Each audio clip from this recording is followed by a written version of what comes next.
Hello, our second guest is Dávid Makó from the Devil Straight. Hello. Hi. It's always a pleasure having a guest after successful show, because I guess that... Yeah, we can call it a successful show. Yeah, it was nice.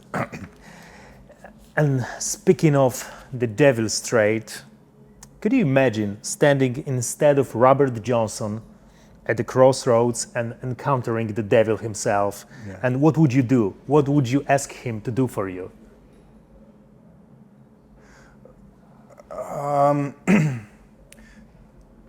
2 years ago, the answer would have been a successful career. Mm-hmm. But then my son was born, so I would ask for a successful and healthy life for him. It changed a lot. So it seems that your life's priorities are changing these days. Yeah. It's weird to talk about the state of music industry, especially on my level, after such a nice concert. I think the industry changed so much in the last 2 or 3 years for a touring musician, for a lower mid-class touring musician, that you have to change a lot of things in your life, not to go insane or crazy, not to lose your mind. You have to have other things to focus on that makes you happy, that you can earn money from. You cannot count on your music anymore. Sorry for being this depressive or pessimistic, but that's the truth. Everything changed so much after COVID, and especially after the war started in Ukraine, and especially in Hungary. So for a Hungarian musician to go abroad, it's a disaster financially. So many things happened, and my focus is still on my music, but there are other things in my life that makes me happy and sane, keeps me sane. It's very interesting though what you're saying, that touring life after COVID is so tough for the artists like you these days, because on the other hand, we all can see, how the world of festivals, the shows exploding. Yeah. On an enormous scale. Yeah, I don't think it's a healthy answer to COVID. I mean, it's very nice to see festivals and opportunities blooming after COVID, but I think it's a very forced answer to that 2 years. Also, expenses grew so much that a fee of a band on my level couldn't follow it. Mm-hmm. So now we earn less money. Okay. And so you are not allowed to cover your costs. That's it. Actually, with the fees that you have been offered. And that's it. But I have to mention that I was very fortunate after COVID, because I toured. I had the chance to tour with Amen-Ra right after COVID. I had the chance to tour with Der Weg einer Freiheit for the second time, and then I toured with Alcest. But being a supporter act is way different than to go on tour as a co-headliner or a headliner band or artist on my level. That shows that how hard it is nowadays to cover expenses for an artist like me. I guess that the COVID struck mostly in the artists, in the bands on the mid-level. That's it. Like social. Social wise is the same thing. Middle class disappearing. Yeah. the rich are Getting richer, the the poor poorer is getting yeah. poorer. Yeah. Okay. So Yeah. the same mechanism applied to the music industry. The same. This, not only in music industry, but in the culture everywhere. I think. Okay. With the devil's intervention or not, Yeah. you learn to play to play banjo. Yeah. What led you to learn this instrument and to orientate your music towards it? The first time. Because sorry that I'm interrupting you. This is not the first choice instrument No. for anyone. No, and I grew to hate it so much. Okay. The first time I thought that I should play the banjo was after I saw two DVDs, two movies. The first one was a pirate DVD of Tom Waits, and he was playing in a very weird way. He was playing his banjo in a barn, and that sounded so different from anything I heard of a banjo. So not like, very fast picking, but in a very trashy way he played it, and it was so raw and expressive that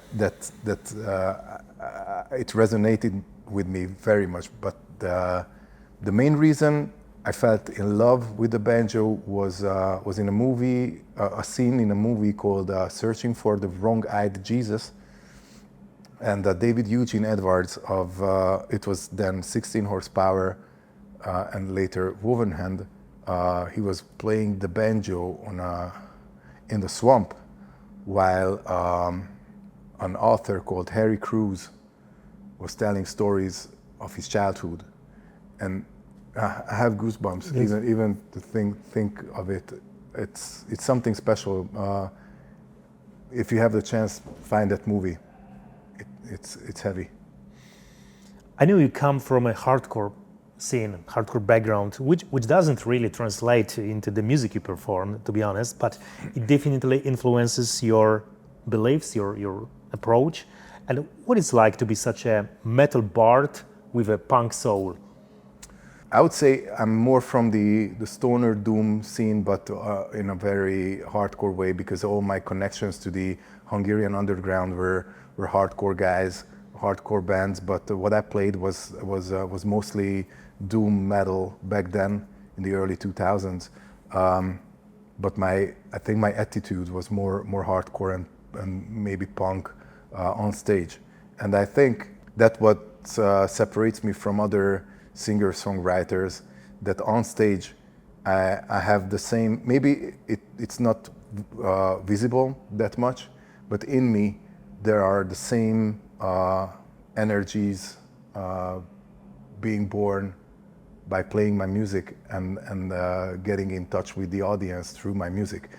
I have a very intensive anger and almost destructive energies in me while I'm playing these sad songs.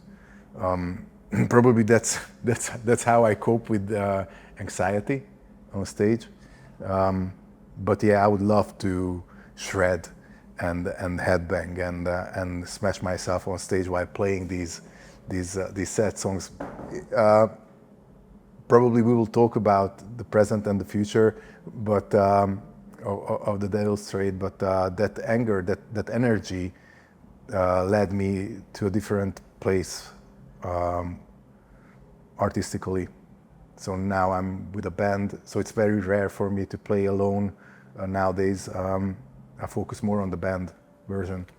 Yeah. You mentioned about your beginnings, the bands like Ho or Stereo Christ. Nice. So please tell me more about your musical beginnings. What led you to found the Devil's Trade? It's very nice to hear that you know about Ho. It's a very special era of my life, because I met my best friends in that band, and actually today was the day where it was 13 years ago, but the same day when my friends in Haw made me to return to music. There's a footage on YouTube playing together after 1 year of silence, because I felt out of music so much. And I didn't even listen to music for a year. So Haw was a very special thing, and these friends were the ones who kind of forced me or helped me, better to say, helped me to start the Devil's Trade, because they believed in those songs so much that made me believe in that in those songs too. But Stereo Christ was a different thing. It was a very one-dimensional stoner metal band. I was very young. I was still drinking a lot, doing drugs, and I thought I'm complete, but then I had to find out that I didn't really know who I was. So I wanted to put myself in a figure that wasn't me. And when I realized what I'm doing, I quit the band, because it was so unhealthy. Mm-hmm. I wanted to find my own voice, my own musical world. That led me to the Devil's Trade. But what made me to write music, to write songs, was way out from the rock metal scene.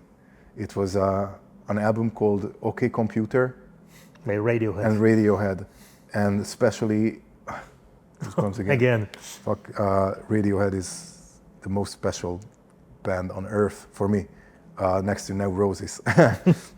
So especially a song called Exit Music for a Film, where I had so much connection to that song. And silly me, back then I thought that if it's so easy to write a song, because it's just a few chords and a very easy melody. I mean, technically it's easy to sing, I thought back then. So I thought, okay, maybe I should start it, because I should express myself through music. And it was a very depressive era of my life. So I wrote my first song thanks to Exit Music for a Film. But then, the more I learned of music, the clearer it got how extremely difficult and complex that song is, like every Radiohead song. Okay, Hungarian scene in general is associated for metal fans worldwide mainly with black metal, with Tormento, Yeah. with Sear Bliss, Yeah. or heavy metal classics Pokol Gap. Oh, nice. Yeah, but you try to play doom sludge metal, Yeah. as you mentioned. Wasn't that a bit doomed idea to play such music in Hungary? Very much, because back then there was no doom or stoner scene in Hungary, and it was a very shallow scene or weak scene in Europe. Only a few bands existed. We knew them all in Europe, because before Stereo Christ there was a very cultic band in Europe, in Hungary, called Mood.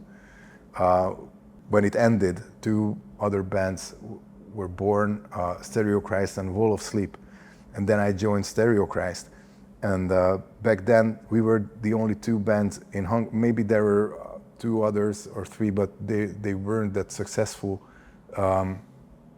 Not that we were so successful, but we were the pioneers of that genre in Hungary, and like it's so weird to see 15 years later all these bands growing out from the soil, and they're playing for thousands with the same genre that we did back then for 20 people. It's a weird thing to see, but it doesn't it doesn't make me sad or something. It's just like witnessing it. It's like watching a weird animal on National Geographic or something. You smiled when I mentioned name Pokolgep. Yeah. I don't know if there is my wrong pronunciation. No, it maybe was not. perfect. It was perfect. Maybe not, but I'm wondering what is the status of this band in Hungary? It's like cult classics. It is. Like cut in Poland. Yeah, it is. It is. But it was so heavy metal that I never listened to it. Mm-hmm. It's not in my world. Too cheesy. No. Yeah, we can. I wouldn't call it cheesy, but it's like, it's so. I don't wanna hurt anyone, but acting tough on stage that way is, for me, it's fake.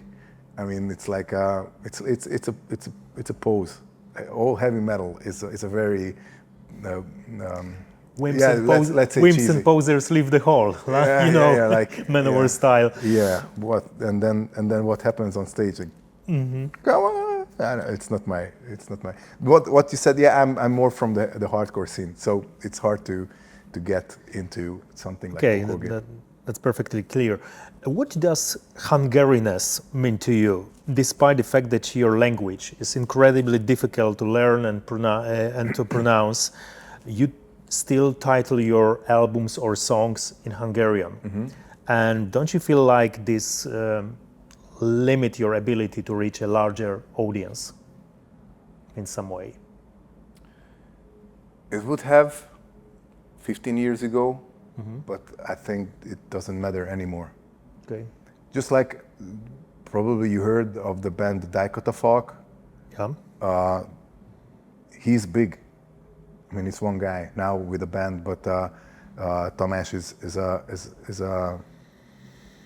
is a cult figure, and he writes his music in Hungarian. No one cares because the music is so special that maybe a language that no one understands makes it even more exciting or unique.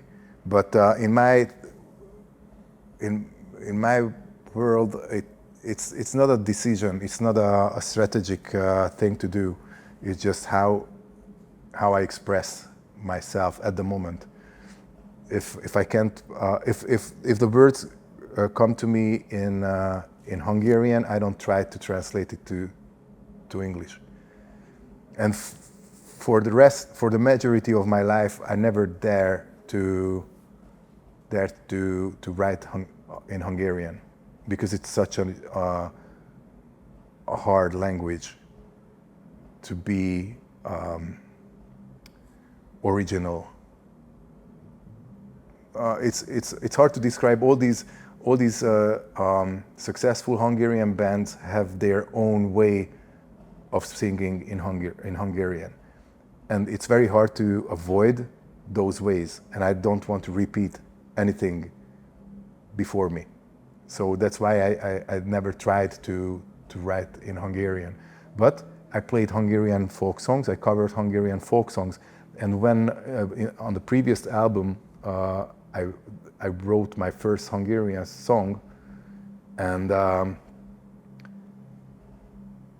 what made me embrace the fact that it's Hungarian was that it's so different.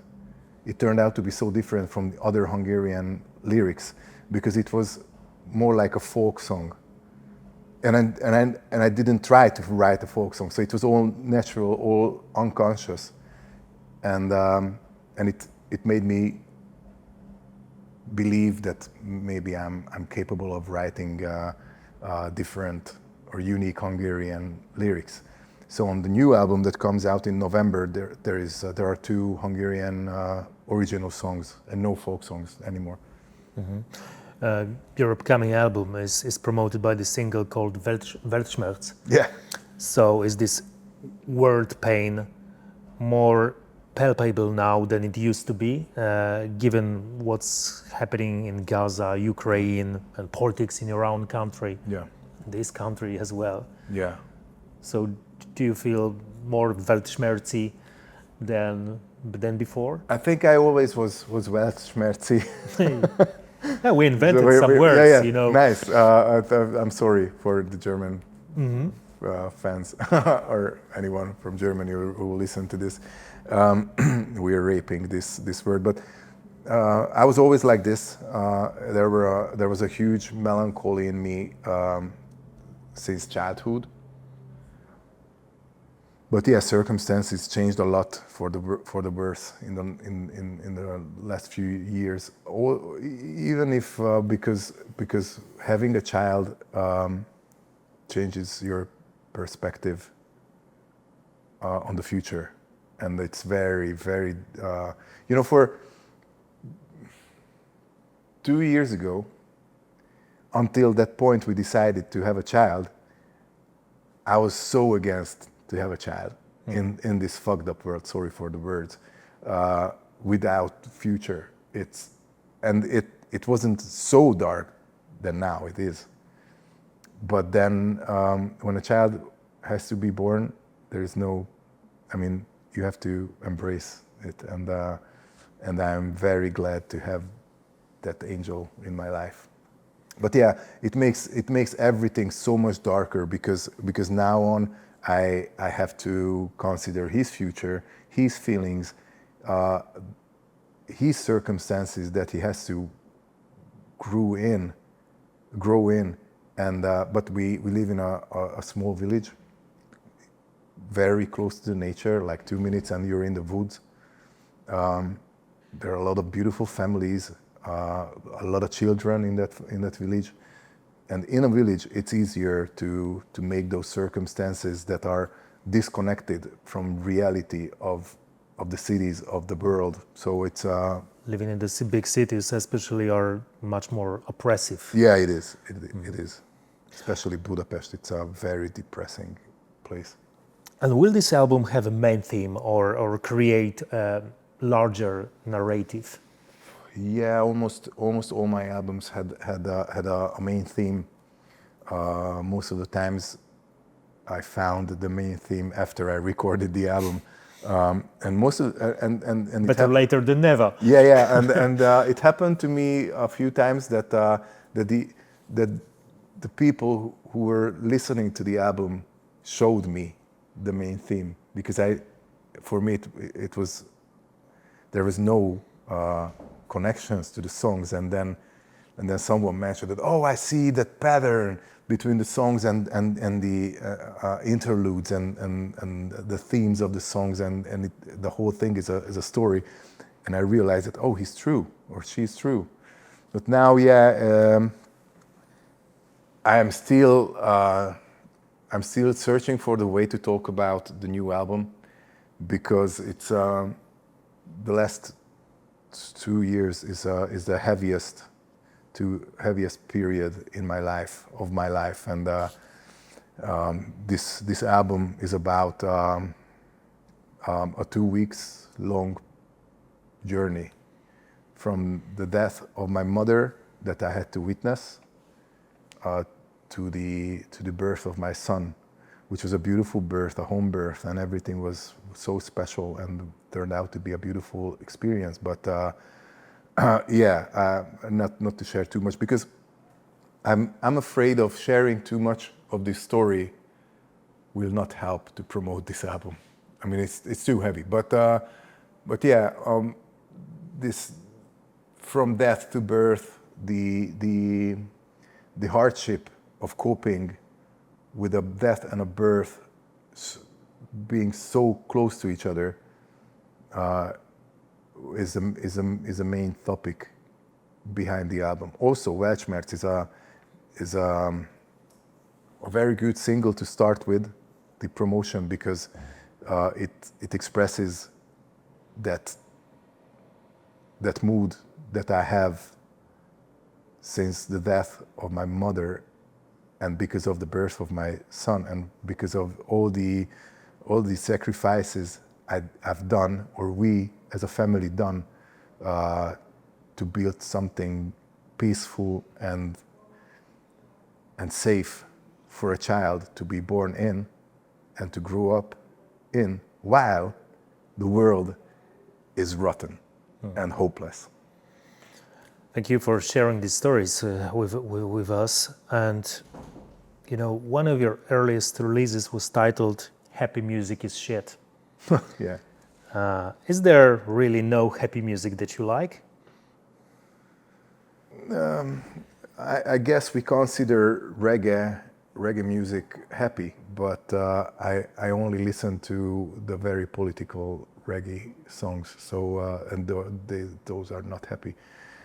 Yeah, it also changed with my son because we were trying to find something to listen to, and all the children's music irritates me so much that I couldn't find anything to listen to with him. I don't know if it's a bad thing to do, but we listen to a lot of Roses together, and he started to headbang to No Roses without seeing anyone headbanging. Yeah, it's a good sign. Yeah. But now we found a girl, a lady from the Appalachian part of the U.S. She's called Charlie Hope, and she plays beautifully and very happy songs, but in a very folklore way. So I think I found a happy music that makes me okay. That's good. That's good to hear. You are or were also a fitness coach, trained people in martial arts. Yeah. And how do you connect this with the world of music? And is one area more important than the other in your private life? Or everything is connected? Everything is connected. Everything comes from the same root of finding peace in myself, and the physical and the mental ways cannot be disconnected. They have to work together to find this peace. For me, at least. And through physicality, I mean pain as well. Like the martial art I've done is Brazilian Jiu-Jitsu, where you have to embrace a lot of pain to be able to evolve or progress. And I reached the black belt level, so I've been through a lot. How long did it take for you to the black belt? to achieve black belt? It was 9 years. 9 years. Okay. Impressive. Well, yeah. There are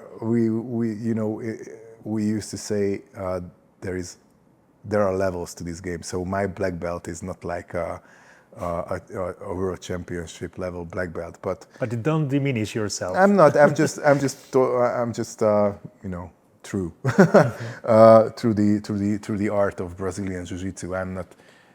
There are way too much liars in that sport, but yeah, I cannot divide physicality and spirituality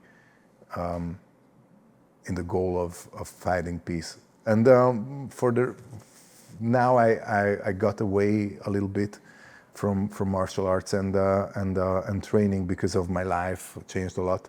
And in the village is hard to, I don't want to travel an hour to be able to train, because that hour means I'm away from my son and I'm away from the family.